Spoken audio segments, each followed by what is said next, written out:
Em uma movimentação inédita e cercada de sigilo, o Papa Leão XIV teria se encontrado secretamente com o líder de uma nação. Roma, final da tarde. Os sinos da Basílica de São Pedro tocavam como sempre, mas naquele dia o clima nos corredores do Vaticano era diferente, carregado de segredos e expectativa. Poucos sabiam, mas Papa Leão XIV havia autorizado uma operação diplomática silenciosa, digna de capítulos ocultos da história da Igreja. Naquela manhã, uma pequena comitiva havia chegado discretamente ao Vaticano, sem anúncios, sem cobertura da imprensa. Os visitantes não usavam símbolos, nem bandeiras. Apenas trajes formais e olhares atentos. Entre eles, um homem de meia idade, olhar firme e expressão controlada. Era um enviado especial, alguém com acesso direto a um dos mais fechados regimes comunistas do mundo. Enquanto a cidade do Vaticano seguia seu cotidiano, com turistas tirando fotos e religiosos cruzando as praças, no interior de um edifício reservado acontecia algo inédito. Leão XIV, já informado da delicadeza da missão, se preparava em oração. Ajoelhado diante de um ícone antigo de Cristo Pantocrator, ele murmurava palavras silenciosas. Senhor, dá-me sabedoria e coragem. Que eu leve esperança onde só existe medo. Pouco depois, acompanhado apenas de seu secretário pessoal e 2 seguranças de confiança, o Papa atravessou um corredor discreto que levava a uma sala sem janelas, conhecida apenas por poucos funcionários de alto nível. Na mesa de madeira maciça, estavam dispostos documentos, um mapa detalhado do país em questão e um simples crucifixo. O líder comunista entrou primeiro, acompanhado de um tradutor. Trazia no rosto uma expressão neutra, mas seus olhos denunciavam tensão. Os homens se cumprimentaram com um aceno formal, e o silêncio inicial era quase palpável. O tradutor aguardou o momento certo, enquanto o Papa se sentava com serenidade. Agradeço por ter vindo, disse Leão XIV, com voz baixa e firme. O tradutor transmitiu as palavras, e o líder assentiu, respondendo com cautela. Agradeço pela disposição de dialogar, mesmo que nossos mundos pareçam tão diferentes. A reunião começou de forma protocolar, mas logo avançou para questões sensíveis. O Papa não hesitou em mencionar o motivo central do encontro, a liberdade religiosa. Tenho recebido relatos de comunidades cristãs que enfrentam restrições severas, perseguições silenciosas, igrejas fechadas à força. Estou aqui para pedir que se olhe para essas pessoas não como inimigas do Estado, mas como cidadãos que buscam viver sua fé em paz. O líder comunista, acostumado a negociações duras, manteve o semblante rígido. Nosso governo preza pela estabilidade. Religiões muitas vezes trazem ideologias estrangeiras. O Papa então inclinou levemente a cabeça, escolhendo as palavras com cuidado. A fé verdadeira não ameaça a estabilidade. Pelo contrário, ela ensina os fiéis a amar sua pátria, a respeitar as leis, a trabalhar pelo bem comum. É isso que proponho, um caminho onde Igreja e Estado possam coexistir sem medo. O tradutor hesitava, sentindo o peso de cada frase. Por um momento, a sala pareceu congelar no tempo. As luzes amareladas criavam sombras que alongavam as figuras, e o som distante de um sino ecoava como lembrança de que o mundo lá fora seguia girando. No meio da conversa, documentos foram apresentados. Mapas mostrando áreas onde igrejas foram demolidas, listas de líderes religiosos presos ou desaparecidos. O Papa não acusava, mostrava com dor e esperança. Não estou aqui para julgar. Estou aqui para pedir, liberte-os. Permita que a oração floresça, mesmo em silêncio, mesmo em segredo. A liberdade de fé não enfraquece um governo, ela fortalece o coração do povo. O líder comunista fechou os olhos por um instante. Ninguém sabia o que se passava em sua mente. Talvez lembranças pessoais, talvez cálculos políticos. Quando abriu os olhos, disse apenas: eu ouvirei suas palavras. Não prometo mudanças imediatas. Mas ouvirei.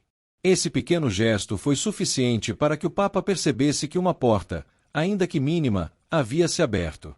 Ele respondeu: às vezes, Senhor, uma semente basta. Que esta conversa seja uma semente. A reunião durou pouco mais de 1 hora. Sem imprensa, sem fotos, apenas as testemunhas silenciosas do encontro e o som distante de passos no corredor. No final, quando se levantaram, o líder comunista estendeu a mão. O Papa a segurou com firmeza e disse: "Que a paz esteja com você e com seu povo." Saíram por caminhos diferentes, cada um com seus pensamentos. Mas algo havia mudado. Talvez não o sistema, talvez não as leis, mas a convicção de que o diálogo, mesmo no silêncio dos bastidores, podia iluminar caminhos onde antes só havia escuridão. Quando o Papa retornou à sua residência, não deu declarações. Apenas entrou novamente na pequena capela e ajoelhou-se diante do crucifixo. O secretário pessoal testemunhou o momento e escreveu em seu diário: "Hoje vi um homem de branco enfrentar muros invisíveis. Vi fé onde outros viriam apenas política. O que aconteceu nesta sala poderá, um dia, mudar a história." Nos dias seguintes ao encontro, o Vaticano manteve absoluto silêncio. O evento não constava na agenda oficial do Papa, e as poucas pessoas que sabiam sobre ele foram orientadas a guardar segredo. Mas segredos, principalmente os que envolvem gestos de tamanha importância, têm vida curta. Na manhã seguinte, uma agência de notícias asiática publicou uma nota discreta. Fontes indicam que representantes do Vaticano foram vistos em reunião com autoridades de um país comunista, em local não divulgado. O texto não mencionava o Papa diretamente, mas bastou para acender especulações. Nos corredores da Secretaria de Estado do Vaticano, diplomatas trabalhavam em silêncio, evitando confirmar ou negar qualquer detalhe. Um monsenhor experiente comentou em voz baixa: "Se isso vazar de verdade, será histórico e perigoso." Enquanto isso, Papa Leão XIV mantinha seu ritmo habitual, celebrando missas e cumprindo compromissos. Mas quem olhava de perto percebia algo diferente em seu olhar, uma mistura de esperança e preocupação. Durante uma audiência geral, falou ao público reunido na Praça de São Pedro: "O diálogo é sempre o caminho. Mesmo quando parece impossível, nunca devemos desistir de falar ao coração do outro." Poucos perceberam que suas palavras tinham um destinatário específico. Do outro lado do mundo, naquele país comunista, rumores começaram a circular dentro do próprio governo. Alguns oficiais, incomodados com a iniciativa de seu líder, questionavam se abrir espaço para um diálogo religioso não seria um sinal de fraqueza. Mas o líder, que até então mantivera uma postura rígida, lembrava-se das palavras do Papa e respondeu em uma reunião restrita: "O mundo está mudando. Talvez seja a hora de ouvirmos mais, mesmo aqueles com quem discordamos profundamente." Em um bairro pobre daquela nação, uma pequena comunidade cristã celebrava a missa em segredo, como fazia há anos. Eles não sabiam nada sobre o encontro, mas rezavam todas as noites para que Deus lhes concedesse liberdade. O padre, arriscando a própria segurança, distribuía a Eucaristia com as mãos trêmulas. "Um dia seremos livres para rezar sem medo", sussurrou a uma senhora idosa. E naquele exato momento, a semente plantada pelo Papa começava a germinar, invisível, mas real. De volta a Roma, o secretário pessoal do Papa anotava cada detalhe do encontro secreto em um relatório reservado. Ele sabia que a história precisava ser preservada, mesmo que não pudesse ser revelada de imediato. Escreveu em sua mesa iluminada apenas por uma pequena lâmpada: "Se um dia nos perguntarem o que fez o Papa Leão XIV por aqueles que não podiam rezar em liberdade, este documento será a prova de que ele não ficou calado." Algumas semanas depois, um jornalista investigativo conseguiu acesso a informações adicionais e publicou uma reportagem impactante. Fontes confirmam que o Papa Leão XIV reuniu-se secretamente com o alto líder de um regime comunista para tratar de liberdade religiosa. O Vaticano não comenta. A notícia explodiu nas redes sociais. Manchetes surgiram em todos os idiomas. Encontro secreto do Papa com um líder comunista. Negociações históricas podem abrir portas para cristãos perseguidos. No Vaticano, o porta-voz oficial fez uma breve declaração: "O Santo Padre sempre busca o diálogo com todas as nações. Não comentaremos encontros privados." Essa frase, aparentemente simples, foi suficiente para confirmar para muitos que o encontro de fato ocorrerá. Líderes religiosos ao redor do mundo reagiram imediatamente. Um cardeal sul-coreano disse: Se isso for verdade, estamos testemunhando um momento decisivo para a Igreja em países onde a fé é silenciada. Naquele país comunista, a reação foi dividida. A mídia estatal ignorou a notícia, mas blogs e fóruns clandestinos celebraram. Um jovem cristão escreveu anonimamente: "Se o Papa realmente falou por nós diante de nossos líderes, não estamos sozinhos. Alguém nos vê."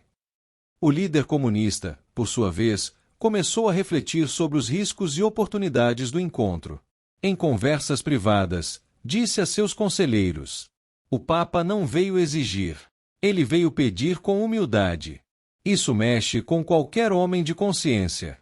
Um dos conselheiros perguntou: "E o que faremos?" Ele respondeu: "Esperem. O tempo nos dirá." Enquanto o mundo discutia, o Papa se preparava para sua próxima homilia. Ele sabia que não poderia revelar detalhes, mas também não queria deixar de enviar uma mensagem de esperança. Durante a missa na Casa Santa Marta, falou de forma indireta: "Há lugares onde nossos irmãos e irmãs na fé não podem cantar seus hinos nem acender suas velas. Mas saibam, Deus vê cada lágrima e cada oração silenciosa. E a Igreja não esquece de vocês." Suas palavras emocionaram os presentes. Alguns choraram, outros aplaudiram em silêncio. Nos bastidores, diplomatas vaticanos recebiam mensagens de líderes internacionais oferecendo apoio ao Papa em eventuais negociações futuras.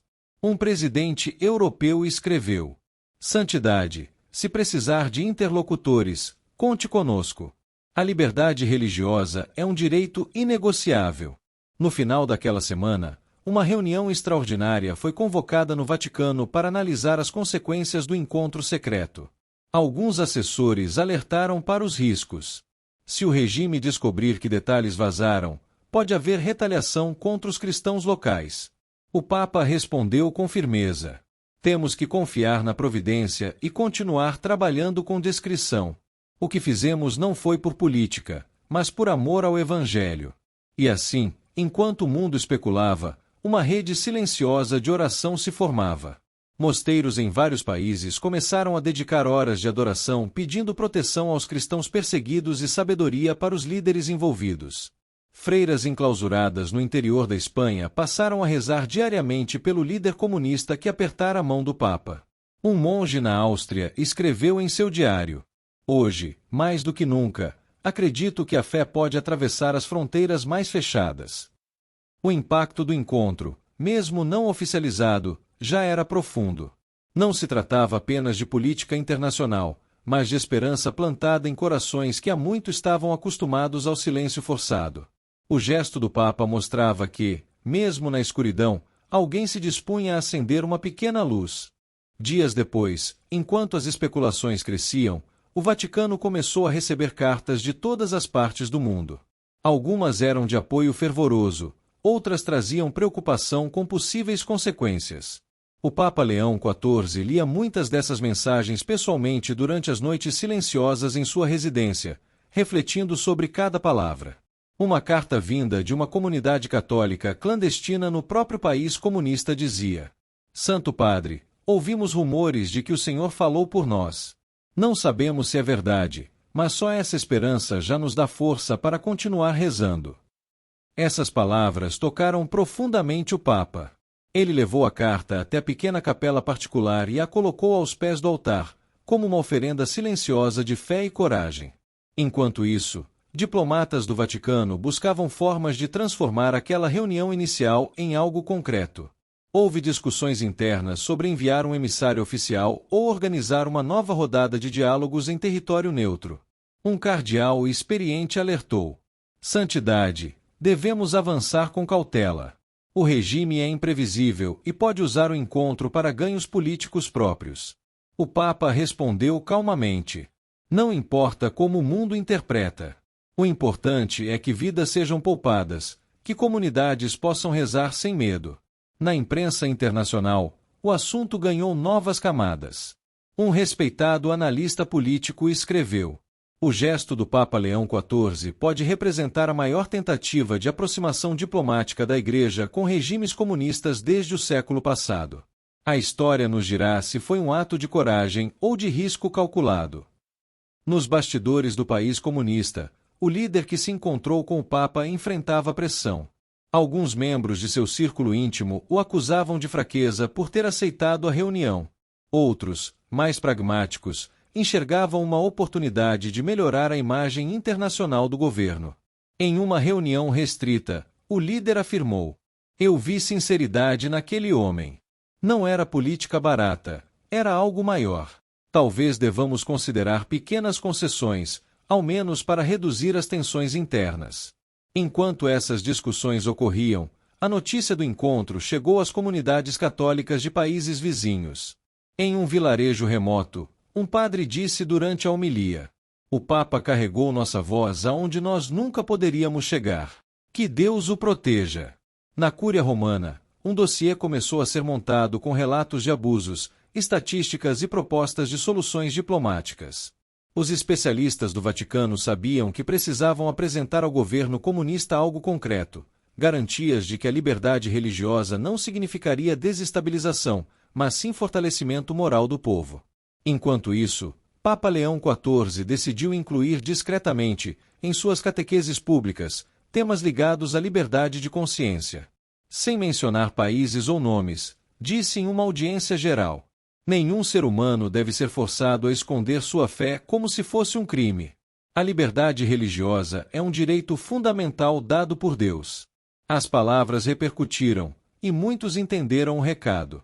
Em blogs católicos e redes sociais, começaram a circular frases como: "Ele está lutando por nós, mesmo em silêncio." Em um mosteiro carmelita no interior da Itália, as irmãs se reuniram em oração noturna. A Madre Superiora disse baixinho: "Hoje dedicamos nosso rosário a todos aqueles que vivem sua fé escondidos. E também ao Papa, que arrisca tanto por eles." Numa inesperada reviravolta, um jornalista conseguiu fotografar, de longe, a entrada discreta de uma comitiva estrangeira em um prédio do Vaticano. As imagens mostravam homens de terno entrando em carros oficiais sem bandeiras. A fotografia foi publicada com a legenda: "Negociações secretas continuam." A tensão aumentou. Alguns governos começaram a pressionar o Vaticano por informações. Um embaixador europeu ligou diretamente para a Secretaria de Estado: "Precisamos saber se o Santo Padre está seguro. Há rumores de que ele está se envolvendo em negociações perigosas." O porta-voz respondeu apenas: "O Santo Padre está bem. A Igreja faz seu trabalho com oração e prudência." Enquanto isso, o líder comunista preparava um discurso interno para seu partido. Ele precisava justificar a reunião sem parecer que estava cedendo. Disse: "Conversar não significa fraqueza. Significa visão de futuro. Uma nação forte não teme dialogar com qualquer líder mundial." Ao mesmo tempo, decidiu liberar discretamente alguns prisioneiros religiosos, sem grande alarde.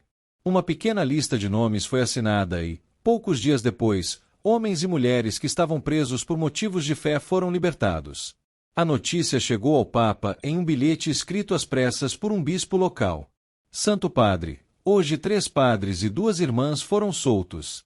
Eles rezaram o Pai Nosso assim que cruzaram os portões." Leão XIV fechou os olhos e respirou fundo ao ler a mensagem. Depois, ajoelhou-se novamente na capela e agradeceu a Deus por aquele pequeno milagre. Naquele mesmo dia, durante uma missa, o Papa decidiu incluir uma oração especial: "Rezemos por todos os governantes, inclusive os de nações que não compartilham de nossa fé, para que sejam tocados pela justiça e pela misericórdia. Rezemos também por aqueles que, mesmo na escuridão, mantêm acesa a luz do Evangelho." As palavras foram transmitidas ao vivo e comentadas em jornais e blogs. A especulação só aumentava, mas o Papa não dava entrevistas. Ele sabia que, às vezes, o silêncio fala mais alto que qualquer declaração. No final de uma longa noite, sentado em seu escritório, Leão XIV escreveu uma frase em seu diário pessoal: "Hoje, mais do que nunca, sinto que a cruz não é apenas um símbolo de sofrimento, mas de esperança. Mesmo diante de muros de ferro, uma oração pode abrir portas." As semanas se tornaram meses, e o silêncio do Vaticano, por mais estratégico que fosse, já não impedia que o mundo continuasse a especular. O que começou como um sussurro virou discussão em círculos diplomáticos, artigos de opinião e debates teológicos. Muitos já consideravam o gesto de Papa Leão XIV uma das mais ousadas intervenções papais do século. Mas para o Papa, a missão não era sobre reconhecimento público. Era sobre as pessoas, aquelas que ninguém via. Era sobre as igrejas escondidas em porões, os padres que celebravam em segredo, os jovens que eram presos por portar uma cruz no pescoço. Enquanto os olhos do mundo estavam voltados para Roma, uma transformação silenciosa acontecia no interior daquele regime comunista. O líder com quem o Papa se encontrara enfrentava dilemas internos. Sabia que abrir concessões à Igreja poderia provocar reações entre os mais radicais, mas também percebia que havia ali uma chance de redenção, para o Estado e para si próprio. E então, numa manhã cinzenta, uma decisão simbólica foi tomada. Uma igreja que havia sido fechada há décadas, no centro de uma cidade estratégica, foi reaberta discretamente. Não houve cerimônia, nem anúncio oficial. Apenas um padre local, velho e trêmulo, recebeu a chave de volta e abriu a porta de madeira pesada. Lá dentro, o altar ainda estava coberto por poeira, mas o crucifixo permanecia firme.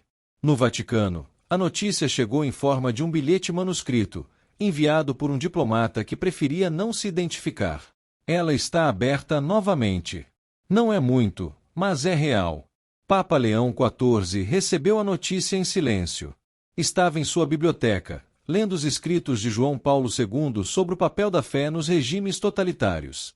Fechou o livro, olhou pela janela e disse ao secretário: "Uma porta se abre, mesmo que lentamente.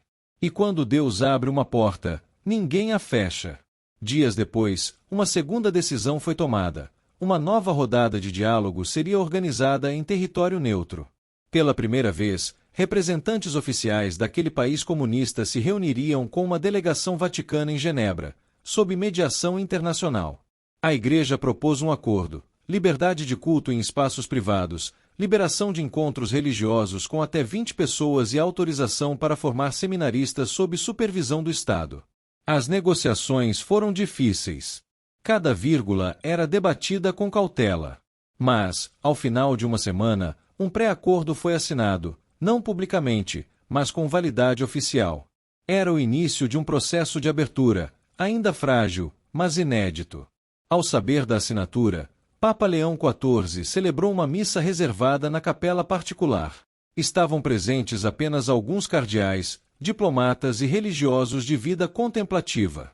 Durante a homilia, o Papa disse: "Quando estendemos a mão ao inimigo, às vezes descobrimos que ele também tem sede de Deus. O diálogo não é fraqueza. É coragem espiritual." Enquanto isso, no país comunista, começaram a surgir grupos de oração discretos com autorização limitada. Uma jovem catequista escreveu ao Vaticano: "Hoje pude ensinar o Evangelho a 6 crianças sem medo. Elas riram, cantaram e perguntaram se Jesus sabia falar nossa língua. Eu respondi: ele fala todas." O vídeo dessa pequena catequese foi enviado ao Papa, que assistiu em silêncio, emocionado. "É por isso que vale a pena", murmurou, com lágrimas nos olhos. A repercussão internacional foi enorme. O Papa foi elogiado por líderes de diversas religiões, incluindo protestantes e muçulmanos. Um rabino escreveu: "Este gesto lembra ao mundo que mesmo os muros mais altos podem ser vencidos com fé e paciência." Ao final daquele ano, Leão XIV concedeu uma rara entrevista a um jornalista veterano. Quando foi perguntado diretamente sobre o encontro com o líder comunista, ele sorriu e respondeu: "Nem toda missão precisa de manchetes. Às vezes, um diálogo no silêncio muda mais do que 1000 discursos." A entrevista foi transmitida globalmente. E, pela primeira vez, o mundo ouviu o Papa confirmar, ainda que discretamente, que o gesto realmente acontecerá. O Papa encerrou a entrevista com uma frase que se tornaria célebre: "A fé não teme regimes. Ela os atravessa." Em Roma, a frase foi grafada em grandes faixas em praças católicas. Em países onde a fé ainda é perseguida, tornou-se sussurro de coragem. Alguns meses depois, o Papa escreveu uma carta encíclica intitulada Fide Silens, A Fé em Silêncio, onde descreveu o papel dos cristãos que vivem em contextos de opressão. A carta foi lida clandestinamente por comunidades perseguidas, copiada à mão, traduzida informalmente, compartilhada como relíquia. Um jovem seminarista, em um país asiático, disse ao receber a carta: "Agora sei que não estamos sozinhos. O Papa está conosco. Cristo está conosco." E, assim, a história daquele encontro secreto tornou-se um divisor de águas. Não foi o fim da perseguição, mas foi o início de algo novo. Um novo espaço. Um novo diálogo. Uma nova esperança. Papa Leão XIV continuou seu pontificado entre gestos discretos e palavras firmes. E aquele encontro, selado no silêncio de uma sala sem janelas, ficou gravado para sempre na memória dos que ousam crer que, mesmo diante dos maiores muros, a fé encontra caminhos.